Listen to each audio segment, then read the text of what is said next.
Yo, so Tanzania election has taken place and over 700 people have died. So let's take a moment of silence for those people who have died before I continue.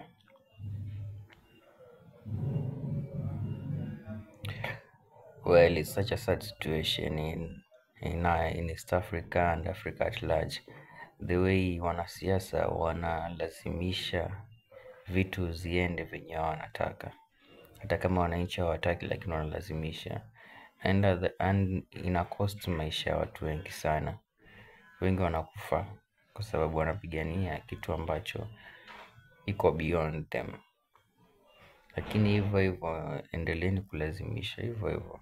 Maybe Samia na roho yake anaweza kubali tu ku step down, lakini sidhani.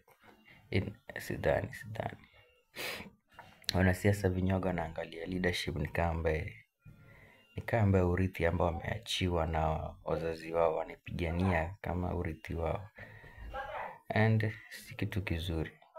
Wewe kama watu hawakupendi, hakuna haja tu wakufe. Just step out, toka, achia watu wakae na mtu ambao wanampenda. Hiyo situation ina happen hata hapa Kenya. It's not a good thing.